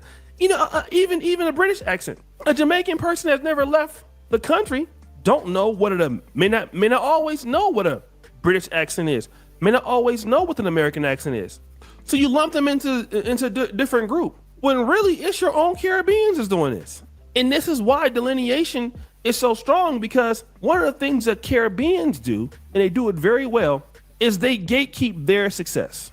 All right, they gatekeep their success, meaning that if they do something and their community benefits from it, only they're going to be able to get it. You'll see it with, you know, Igbos. You'll see it with certain people in certain tribes and things like that. They're not going to let you take credit for none of their successes. It's not going to happen, okay? But now in their failures, it's easy to put that on somebody else. And see, that's where we got to draw the line. No, y'all need to come over here and get y'all's work. This is what y'all doing. Come get y'all's work. No, this is you, okay? And then you don't get to go out in the communities like some of y'all in Florida that are other people, you know, some of the brothers in the other communities. I love y'all, won't necessarily name y'all names, but y'all go out there and y'all dust it up. You know who you are. You go out there and you have your little beefs, especially in Florida. That's some of you Caribbean brothers. And then we got to take the blame for the stuff that y'all doing. But when y'all communities start doing very well and have a success, it's such and such pride and things. This is why delineation is important, so that you can also celebrate your wins and then take your losses too. Okay? Because this flat blackness thing, it really isn't going to work out this way. And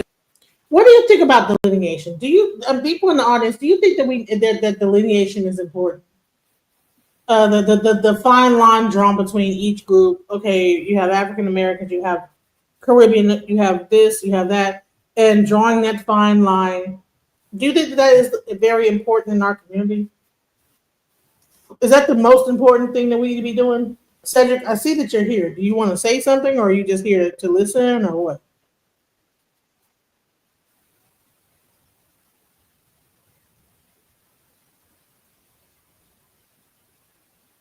Cedric, can you hear me? Can you hear what I'm saying? Okay. Maybe he just wants to be on the panel. I don't know. I mean, are you there? Hello?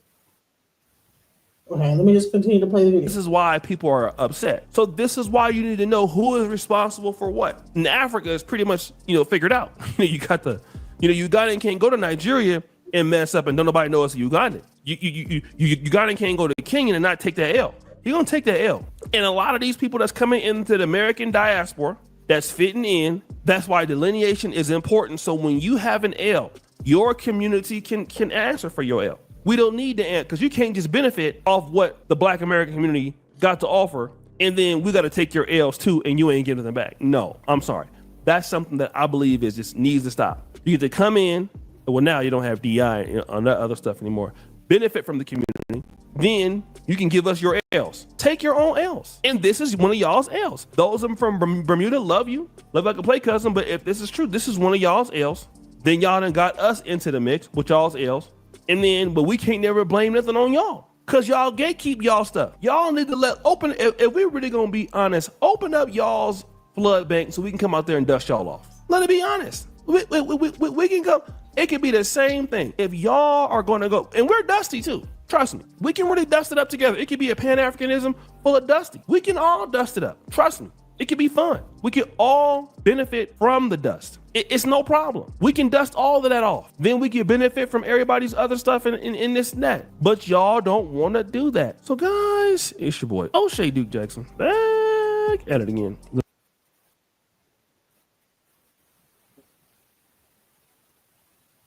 I mean, this has really been like a hot topic across the internet. I mean, it's crazy. So, and now you're going to, let's hear what Anton Daniels had to say. And I'm sure he's going to use this against Black people. I mean, he's the biggest grifter of them all. I'm sure that he's probably not going to have the true information. He's just going to watch this thing and just say, see, this was wrong with Black America. Let's see if he does that. Let me see if I'm right. Let's go. We leave when y'all feeding us pastries for breakfast and we still had to pay full price to stay here? Like, come on. May I ask where you're going now? We going to get something to eat. Everything closed across. And by the way, most hotels serve pastries. They don't serve they're not going to serve you a full breakfast. Even, I mean, I don't know. I know hotels most of the time, you'd be glad to get some fruit and vegetables during the morning, time at a hotel. So I don't know what this was really about. It's crazy that they were tripping. I'm not gonna lie. That's kind of embarrassing for any country, whoever they were from.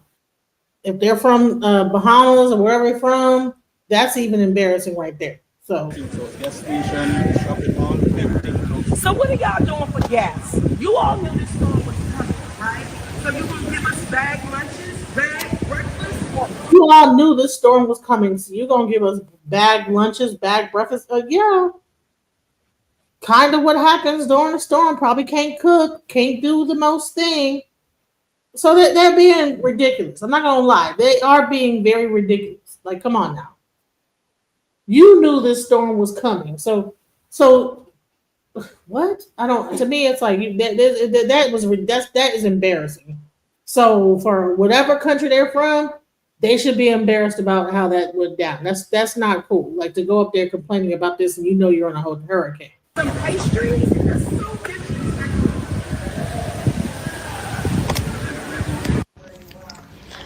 so I'm gonna urban fix the airport so the people can go on them yard. Because frankly, I'm tired of them. And the funny thing is, it's not the people that are complaining, it's the ones that look like us that are complaining, and I do the most. So guess what? When I fix the airports and I go on a yard, and as for ungrateful people, don't come back. We don't need no money. We don't need nothing from you. Please, me, I beg you, don't come back. It's when things are up and running again, don't come back. And if you do come back, I hope it visit, don't come back. Because we don't treat you well, don't come back. And us Jamaicans too, we're too a little bit enough and forgiving. I'm telling you this. It's when time when you see them in them country and I deal with them certain type of way, leave them. Because like me say, if you check the persons that are complaining and the person where they do the most, it's not them people them who do the Okay, most. so It's the ones them who look like we. See, it's when time you see them. could it be that they probably spent a lot at that resort? I don't know. If you're at a resort and you're probably spending thousands of dollars to be there, you're probably expecting to be prepared. I don't know. Cedric, are you there? If you don't say anything, I'm going to have to drop you down. Why would you come up and not say anything? It's weird. I'm gonna like remove you. It's weird. Why would someone come up and not say nothing? What is the point of it? Come up when if you're able to talk. I don't understand. I don't understand what that was about. Anyways, let's hear what Anton is gonna say, and I'm sure he's gonna agree. Let's go. In them country and I deal with them any witchy water way, man on a business. All right, so I know that the accent can get pretty crazy. I actually had to listen to it multiple different times to catch the majority of what they were saying, but let me just give you the synopsis, right? So basically, you have this hurricane that just recently happened in Jamaica, and so different posts on social media is starting to surface of people like the one person, and then there was like another person that was Americans that were visiting Jamaica that was feeling some type of way about the fact that they were still being charged full price, while at the same time they weren't getting the services, rightfully so, because a hurricane had just tore through that mug. So Jamaica was just absolutely ravaged. Obviously, we know that it is a tourist destination, so I don't really take what this person says that much, because they saying, well, listen, you're disrespectful, we don't like it. How can you complain when the whole country is ravaged? But then at the same time, y'all need all the tourists that y'all can get, especially now, considering that y'all don't really have any industries that will hold the whole place up. You know what I'm saying? So essentially what you see happening is people from Jamaica, not all of them, obviously, but a lot of them, to have the conversation on the internet, and it's starting to go viral, are saying that Black Americans should not be welcomed over to the country because they are disrespectful and they look like them, even though they are not Jamaicans. They look like them, but they are unappreciative and they're not compassionate, because if the whole place is ravaged, then why aren't you helping, or why are you sitting there demanding more or greater services, or why are you still demanding the same services that you would have got had the hurricane not been there? And I can see it on both sides, right? Obviously, you don't want to be in a space if you are a tourist destination where you say don't come back, because like I said, you need all the American dollars and any other dollars from any other place that you can get. And then at the same time, you know, because you got to look at it from the tourist perspective also. Why would you expect to do something or get some kind of service? And number one, why are you traveling over there during hurricane season? That's number one. But number two, you can't expect it, but then at the same time, they still paid their money, you know? Like, it's not like they're going to get their money back. I'm assuming that they're not going to get their money back, but then you can handle it with a level of decorum. So everybody just have to be level-headed. But that's basically how things are playing out. What? I'm surprised. Anton Daniels. Wow, I'm glad to see people actually coming at this with logic. People spend their money, they're not going to get their money back. You know what I'm saying? They're not going to give them their money back, but then they're going to like, okay, well, you know that this is your hurricane season. Why would you invite and allow people to come over during that season, knowing hurricanes get hit, and not at least have things like that other situation where they had things ready for the people that was there, even though they still got charged $2,000 to even. Then they say, oh, well, it's $2,000 to even keep a room here to keep even going. They didn't drop the price once the hurricane hit. They said just to get a week more, it's going to be $2,000 more. So, like, come on now. We have to see this from another perspective, a financial perspective. People spend a lot of money to be on these vacations, And when stuff don't go right, okay, you can't be like, oh well, we wasn't prepared when you know it's your hurricane season every year. So far, let me play some more. Not enough. Leave them alone. I let me say no go on in the yard and don't come back. Do not come back. To all the Americans down there, black Americans in the hotel and the resorts who talking shit about the workers and about Jamaica. As soon as the airport opens, y'all go home. Go home. Go home. Jamaicans didn't call y'all down there. Y'all know a storm was coming. A hurricane was coming. A whole of 10 days. Y'all knew this. Y'all have a chance to go home. You chose to stay. Then y'all talking shit, talking about food, and talking about Jamaicans treat us this way. And look what we eating for breakfast. One on them America for breakfast. One on them. Jamaicans, it call on down there. We don't see the people them in there are serve, you know. People them have them family could have go home to and them still in there serve, you know, and sit down and talk fuck. Go on a bumbo clot, you no put back on a blood clot down there. No go back down there, because we never call on down there. Dirty thinking Americans. Now put on a bumbo clot, go chuck to a big pussy mama and come back with blood clot. What the heck are she pussy saying? like, you know. Don't come back. Another thing, Black people, when y'all travel into these countries like the Caribbean and stuff like that, can y'all please leave your entitlement at home? Please leave it at home. Let me tell you, in Jamaica, the hotel workers and service workers, they're the front line of tourism. They are literally there to make sure you have a great time when you reach the country. There are people that you treat nicely. There are people that you tip well. And I see it too many times when Americans come to Jamaica and y'all flexing on the workers. It's not a good look. That's not what you do. And I see it a lot. Wait, people flex on the workers? I don't know. Like, I've been to Jamaica one time, but that was well over 20 years ago. I would say probably about 20 years ago. People flip on the workers. They flex on the workers. I didn't know that people flex on the workers. And y'all have this superiority complex, how y'all be treating them workers. Y'all do it in the Caribbean. I see y'all doing it in Jamaica, and y'all be doing it in West Africa. Y'all be doing it in Ghana too. Y'all be flexing. No. That is not the way to do it. I think that that's just a Black American thing. I don't think that that has anything to do with whether or not they doing it on them. They do it on here. They do it to the people in the United States of America. And then they complain about no food stamps. So That's not what you do when you travel. Humble your blood clot self. Humble yourself. You tip them well. You treat them nicely. You understand? Hey, let me tell you, y'all got the right. I don't know if y'all got the right or y'all got the right nationality of people. Because we will cuss y'all 40 days and 40 nights. We're not done. We're not gonna be done. I know the people down at yard can't do nothing right now, but they need to be done. We will cuss Uno. No, they need to be done because it wasn't even Black Americans that did that. That's what's crazy. People, so as much as they not done, they wrong. Y'all are done because you're wrong. It wasn't even Black Americans. So yeah, get that through your skull. Y'all gotta tighten up. Tighten up. It's not a good look. How do they switch that? When you travel, be respectful. I can't even believe I have to say these things. Be respectful to the locals. Jamaicans love, we are very hospitable people. We are very nice people. We're very friendly people. We are people who give the shirt off our back. We will help you out. But don't go down there and treat none of them. Don't treat the people them bad. Because what I've seen on this TikTok, left, right, and center, y'all be treating the workers bad. Men are like it. I despise the attitude. I despise.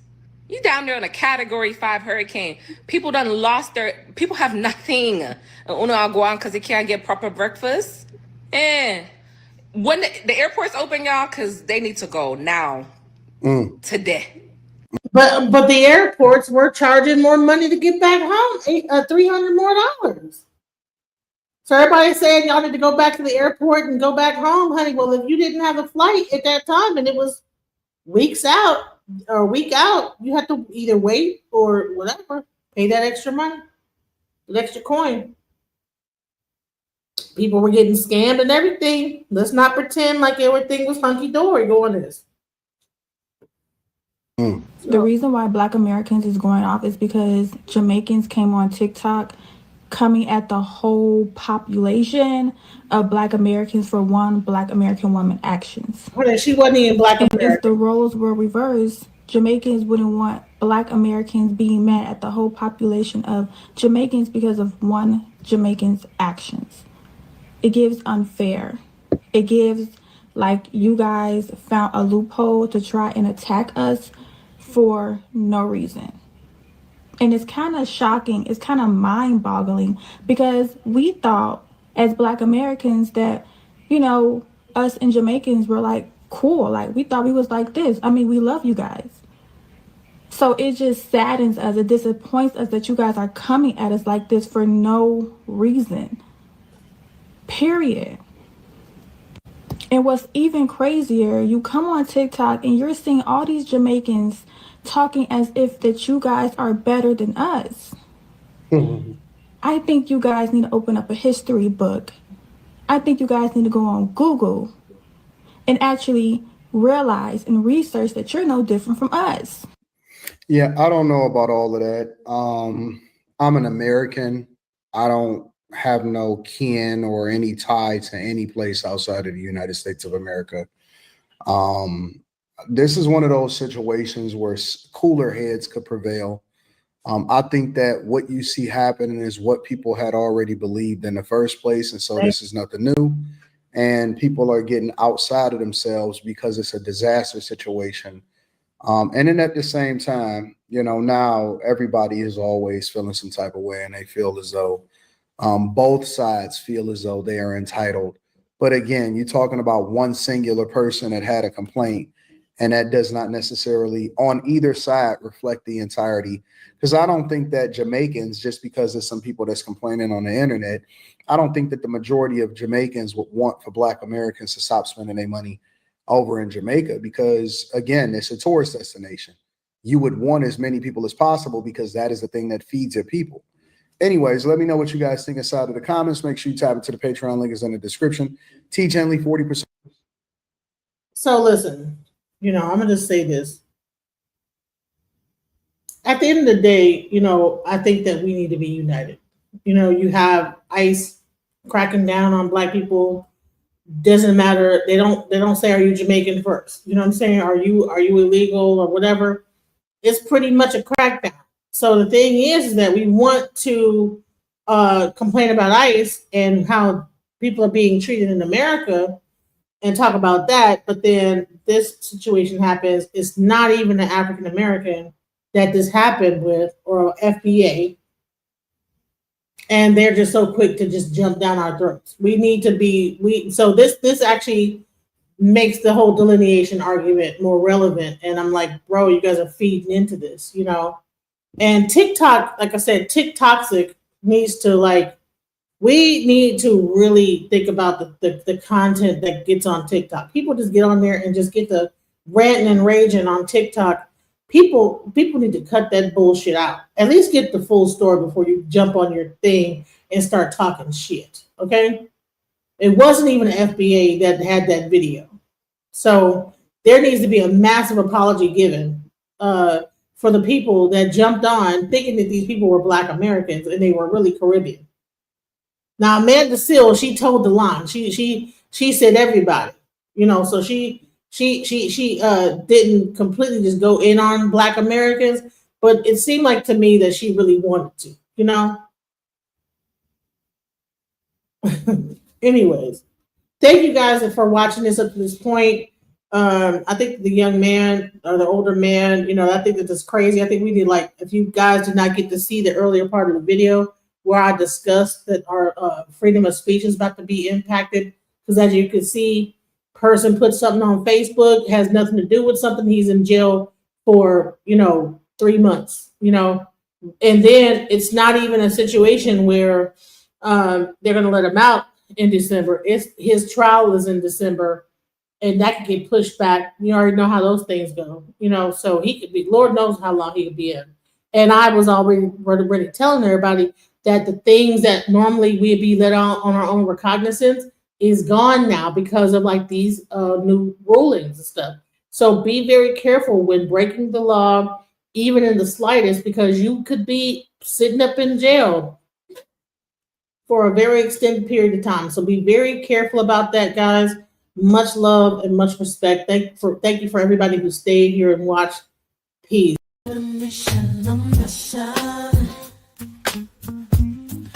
Trying to get it right. Transition. Changing the way that I see life. Transition mind. I'm on a mission. On a mission. Trying to get it right. I'm transitioning my life. Making a transition. Ooh, making a transition. Ooh, making a transition.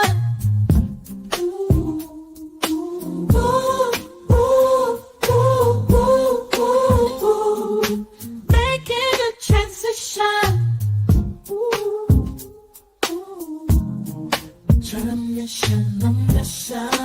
I'm on a mission, on a mission.